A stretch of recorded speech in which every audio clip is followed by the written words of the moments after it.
નમસ્કાર શ્રોતા મિત્રો, આજે આ દોડધામભરી જિંદગીમાં આ 21મી સદીની અંદર આપણા જીવનમાં આપણે તણાવમાંથી મુક્તિ કેમ મેળવીએ?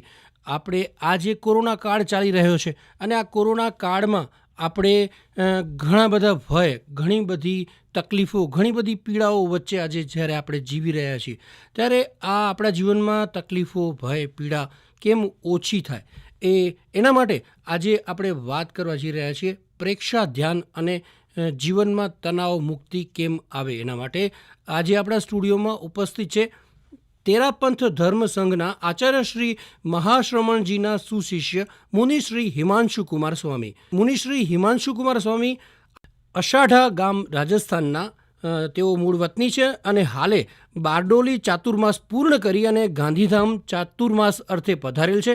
1500 કિલોમીટરની યાત્રા તેમણે પગપાળા પૂર્ણ કરી છે. 28 વર્ષથી તેઓ साधु जीवन गाड़ी रहा है. मुनिश्री, आकाशवाणी भुज में आपका स्वागत है और हमारे श्रोताओं को बताइए कि हमारे जीवन में ध्यान का कवल कैसे खिले और तनाव से मुक्ति किस तरह से हो. परम प्रभु को प्रणाम. परम पूज्य आचार्य श्री महाश्रमण जी को वंदन. श्रोताओं, आज हर व्यक्ति तनाव से ग्रस्त हैं. हर व्यक्ति तनाव युक्त जिंदगी जी रहा है, चाहे छोटा है या बड़ा, गरीब है या अमीर, पढ़ा लिखा है या अनपढ़. यह तनाव एक पूरे विश्व की बहुत बड़ी समस्या है और इस तनाव के कारण से व्यक्ति अपने जीवन में बहुत प्रभावित होता है. इस तनाव के कारण से कितनी कितनी बीमारियां, शारीरिक बीमारी, मानसिक बीमारी और भावनात्मक बीमारियों से परेशान हो जाता है. और इस तनाव से छूटने के लिए व्यक्ति अनेक तरह के उपाय भी करता है कि कैसे भी करके मैं इस तनाव से मुक्त हो जाऊं. और इसके लिए वह ड्रग्स भी लेता है, नींद की गोलियां भी खाता है, नशा भी करता है और कई व्यक्ति इस तनाव से मुक्त होने के लिए आत्महत्या भी कर लेते हैं. परंतु वह व्यक्ति इस तनाव से पूर्णतया मुक्त हो नहीं पाता. तो आज हम प्रेक्षा ध्यान के द्वारा कैसे तनाव मुक्ति हो सकती है, इसके बारे में मैं कुछ आपके सामने चर्चा कर रहा हूँ, बातचीत कर रहा हूँ. सबसे पहले हम ये समझने की कोशिश करें कि तनाव है क्या. तनाव एक तरह का भार, जिसको हम स्ट्रेस कहते हैं, टेंशन कहते हैं. हर व्यक्ति अपने दिमाग में भार लेकर के चलता है, किसी न किसी तरह का एक प्रेशर रहता है. और वह तनाव जब निरंतर बना हुआ रहता है, जब लंबे समय तक रहता है, तब वही तनाव हमारे लिए समस्या बन जाती है. हालांकि सामान्य तनाव हर किसी व्यक्ति को थोड़े बहुत रूप में होता है, परंतु वही तनाव जब निरंतर बन जाता है, निरंतर एक प्रेशर रहता है, निरंतर एक भार महसूस होता है, तब वही तनाव एक बीमारी बन जाता है. 3 तरह का तनाव होता है. शारीरिक तनाव भी होता है, मानसिक तनाव भी होता है और भावनात्मक तनाव भी होता है. शारीरिक तनाव, शरीर में स्ट्रेस का अनुभव करना, शरीर में खिंचाव का अनुभव करना और हर समय शरीर खींचा खींचा रहना, यह शारीरिक स्ट्रेस कहलाता है. मानसिक तनाव कि हर समय मन परेशान रहता है, उदास रहता है, निराश रहता है, मन में चिंता रहती है, यह मानसिक तनाव हो गया. और भावनात्मक तनाव कि व्यक्ति जब भावों को नियंत्रित नहीं कर पाता और क्रोध के भावों में अचानक क्रोध आ जाना, अहंकार में रहना, ईर्ष्या के भावों में रहना, हिंसा के भावों में रहना, यह भावनात्मक तनाव कहलाता है। और इस तनाव से मुक्त होने के लिए हम क्या करें? क्योंकि हर व्यक्ति चाहता है कि जब इस तनाव से परेशान हो जाता है तो देखता है कि मैं इससे मुक्त हो जाऊं, मैं इससे छूट जाऊं। तो इसके उपाय क्या हैं? हम उपाय की चर्चा करें उससे पहले हम कुछ कारणों की चर्चा भी कर लें कि तनाव होने के कारण क्या हैं। इसका पहला कारण माना जाता है नकारात्मक सोच। जब आदमी की सोच नकारात्मक होती है, गलत सोच होती है, तब व्यक्ति तनाव में चला जाता है। दूसरा कारण माना जाता है असीम इच्छाएं, अनलिमिटेड डिजायर, कि जब व्यक्ति की इच्छाएं बहुत ज़्यादा होती हैं और सारी इच्छाएं कभी किसी की पूरी नहीं होती, और जब वो इच्छाएं पूरी नहीं होती तब व्यक्ति तनावग्रस्त होता है, चिंता में डूब जाता है, डिप्रेशन में चला जाता है, और इन इच्छाओं की पूर्ति करने के लिए वो कई बार गलत कार्य भी कर लेता है। तो तनाव का दूसरा कारण माना जाता है असीमित इच्छाएं, अनलिमिटेड डिजायर। और तीसरा कारण माना जाता है काम का अतिभार, वर्कलोड, कि व्यक्ति इतना काम करता है, इतना काम करता है कि उससे वह थक जाता है, और थकने के साथ में वह एक भार महसूस करता है। जब अपनी शक्ति से अधिक काम किया जाता है तब वह तनाव में जकड़ जाता है। और चौथा कारण माना जाता है भावात्मक असंतुलन, अति क्रोध की मात्रा, बार बार गुस्सा करना, बार बार अहम के भावों में जाना, बार बार दूसरों के साथ में छल कपट करना, ये ऐसी मनोवृत्तियां हैं जिसके कारण से व्यक्ति तनावग्रस्त हो जाता है। और पांचवा कारण माना जाता है अपनी क्षमता से ज़्यादा कार्य करना। हर व्यक्ति की अपने काम करने की एक लिमिट होती है, उस लिमिट के अंतर्गत वह काम करता है तो बड़ा आसानी से कर पाता है, लेकिन जब वही अनलिमिट काम करना पड़ता, क्षमता थोड़ी और काम ज़्यादा करना पड़ता है, तब व्यक्ति तनावग्रस्त हो जाता है। और एक बहुत बड़ा कारण माना जाता है अस्त व्यस्त जीवन शैली। जब व्यक्ति की जीवन शैली अस्त व्यस्त होती है, व्यवस्थित जीवन शैली नहीं होती, तब उससे भी व्यक्ति तनाव से भर जाता है। और छठा कारण माना जाता है अति कल्पना। व्यक्ति बहुत ज़्यादा कल्पनाओं में खोया हुआ रहता है, बहुत ज़्यादा स्मृति में खोया हुआ रहता है, पुरानी यादों में खोया हुआ रहता है, दुख की बातों को याद करता है, और तब जाकर के वह तनावग्रस्त हो जाता है। अति कल्पना और अति स्मृति, पास्ट की जो मेमोरी, नेगेटिव बातें, उनको बार बार याद करने से व्यक्ति तनाव में चला जाता है। एक व्यक्ति नौका में बैठा हुआ था और भी दूसरे साथ में लोग बैठे हुए थे, और वह बड़ी ऐसी चिंता में डूबा हुआ था। तो किसी व्यक्ति ने उससे पूछ लिया कि भैया तुम उदास क्यों हो? तब वह बोला कि मैं एक बहुत गहरी बात पर चिंतन कर रहा हूँ। तो पूछा कि क्या?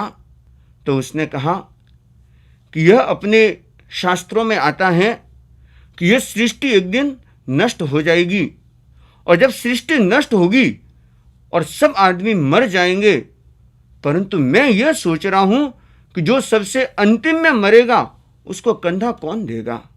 आदमी किस तरह से अति कल्पनाओं में उलझ जाता है, किस तरह से जो अतीत काल की नकारात्मक यादें हैं उनमें खो जाता है, और उसके कारण से वह अपने आप को दुखी बना लेता है।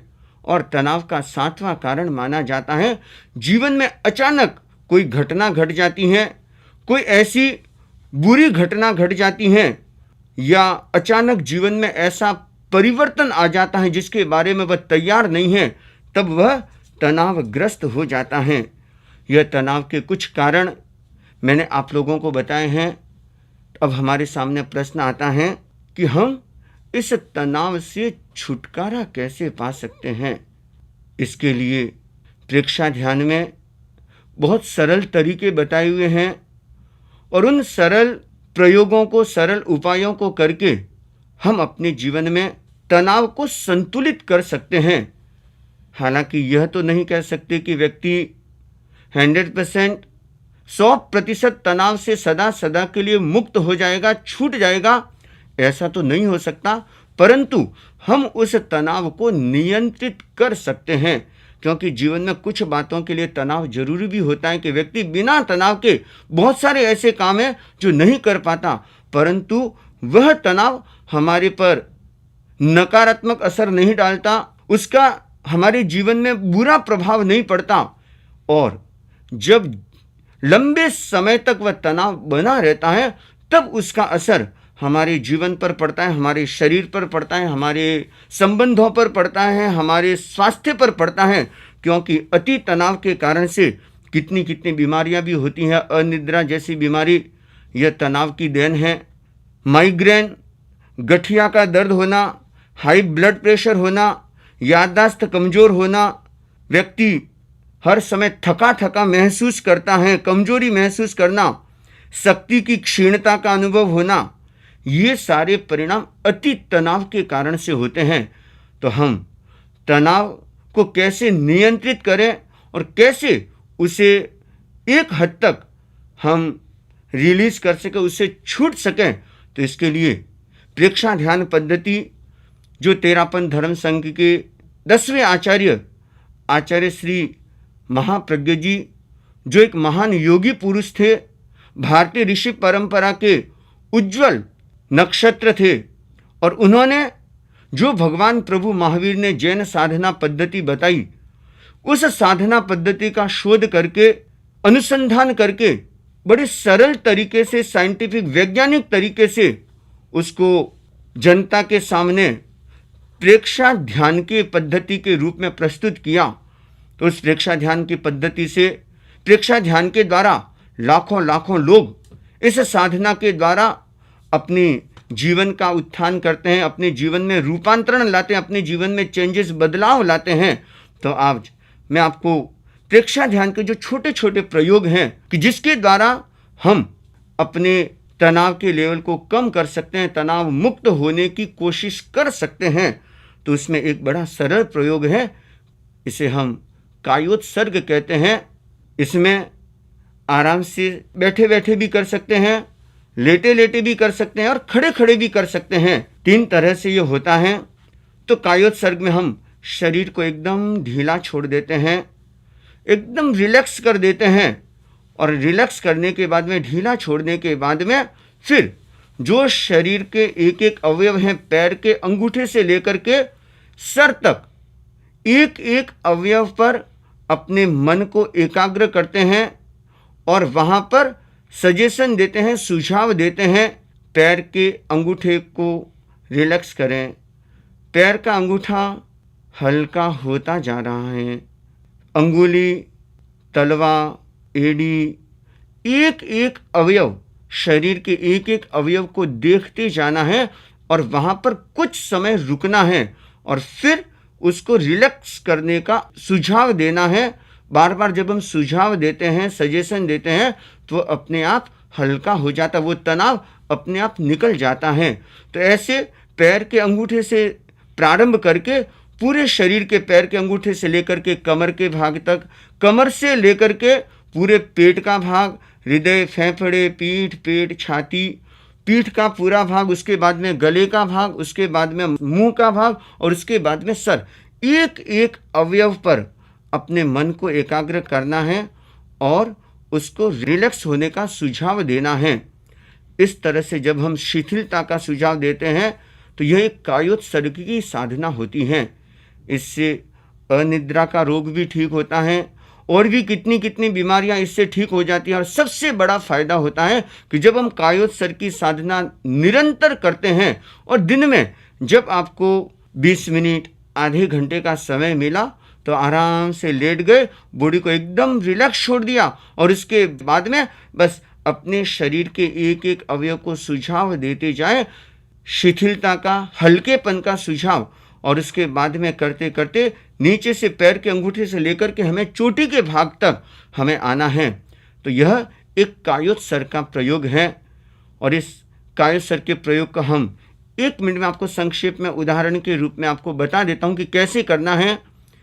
शांत, सीधे बैठेंगे या सीधे पीठ के बल पर लेटेंगे, दोनों हाथ आकाश की ओर खुले हुए, पैरों के बीच में 1 फुट का फासला, पूरे शरीर को ढीला छोड़ दें, लंबा श्वास लें, लंबा श्वास छोड़ें। अपने मन को दाएं पैर के अंगूठे पर ले जाएं, पूरी एकाग्रता, फुल्ली कंसंट्रेशन, और सुझाव दें, सजेशन दें, अंगूठा रिलैक्स हो रहा है, शिथिल हल्का हो रहा है। इस तरह से अंगुली, एक एक अवयव, घुटना, पीठ का पूरा भाग, इस तरह से हम एक एक अवयव को सजेशन, सुझाव देकर के रिलैक्स करेंगे। और जैसे ही हम सुझाव देते हैं तो हमारा सबकॉन्शियस माइंड उसको पकड़ता है और सारा तनाव अपने आप रिलीज हो जाता है, निकल जाता है। इस तरह से यह कायोत्सर्ग का प्रयोग है जो हम दिन में 2 समय 20-20 मिनट के लिए, आधे घंटे के लिए हम कर सकते हैं। और इसके लिए एक प्रेक्षा ऐप, ये एप्लीकेशन है, इस पर भी आप जाकर के वहाँ पर अगर कायोत्सर्ग सर्च करेंगे तो आपको कायोत्सर्ग की पूरी विधि, जो कायोत्सर्ग कैसे करना है, तो उसमें वह भी आपको पता चल जाएगी, तो आप वह भी कर सकते हैं। और दूसरा, तनाव से छूटने का, तनाव को हल्का करने का दूसरा जो तरीका है वो है लंबे श्वास की साधना करना, प्रेक्षा ध्यान में, जिसको हम कहते हैं दीर्घ श्वास प्रेक्षा। आराम से सीधे बैठ गए और उसके बाद में बॉडी को रिलैक्स छोड़ा और लंबा श्वास लेना, लंबा श्वास छोड़ना। जितने देर आराम से लंबा श्वास ले सकते हैं उतना लंबा श्वास, एकदम धीरे धीरे, स्लोली, जितना लंबा श्वास ले सकते हैं उतना लंबा श्वास लेना है, फिर धीरे धीरे श्वास को छोड़ना है। यह हम 10 मिनट का प्रयोग कर सकते हैं, लंबे श्वास का प्रयोग। और इसमें आपको कुछ नहीं करना है, कुछ नहीं सोचना है, कुछ भी कल्पना नहीं करनी है, सिर्फ आते जाते श्वास को देखना है। और जब हम श्वास लेते हैं तो पेट हल्का सा बाहर की तरफ आता है और जब श्वास छोड़ते हैं तो पेट अंदर की तरफ जाता है। यह सम्यक श्वास की पहचान है। तो हमें यह दीर्घ श्वास प्रेक्षा का भी प्रयोग करना है और दिन में 2 बार जब भी आपको समय मिले तो यह प्रयोग कर सकते हैं। और इसके साथ में आप एक संकल्प भी कर सकते हैं, मैं स्वस्थ हूँ, मैं शांत हूँ, मैं प्रसन्न हूँ, मैं स्वस्थ हूँ, मैं शांत हूँ, मैं प्रसन्न हूँ। निरंतर इस संकल्प को हमें रिपीट करते जाना है। मन ही मन आप इस संकल्प को दोहराते जाएंगे। श्वास लेंगे तब भी ये संकल्प करेंगे, श्वास को छोड़ेंगे तब भी ये संकल्प करेंगे। और यह एक बहुत विशेष संकल्प है कि इस संकल्प के द्वारा आप अपने आप को तनाव से मुक्त कर सकते हैं। आप टेंशन लाइफ जिंदगी जी सकते हैं, बशर्ते कि हम इन छोटे छोटे प्रयोगों को जानने और करने की कोशिश करें। तो तनाव क्या है, तनाव क्यों होता है और तनाव का परिणाम भी क्या है, यह मैंने आपके सामने चर्चा की है। संक्षेप में आपको इसके बारे में कुछ बताया है और तनाव से कैसे छूट सकते हैं। तो इसके लिए भी आपको ये 2 उपाय, 2 प्रयोग, कायोत्सर्ग का प्रयोग और दूसरा दीर्घ श्वास प्रेक्षा का प्रयोग मैंने आपके सामने रखा है। तो मुझे विश्वास है कि आप इन प्रयोगों को करके, प्रेक्षा ध्यान की साधना पद्धति को अपना करके आप अपने जीवन में तनाव मुक्त बनकर अपने जीवन को बहुत अच्छा बना सकते हैं। ओम शांति शांति शांति।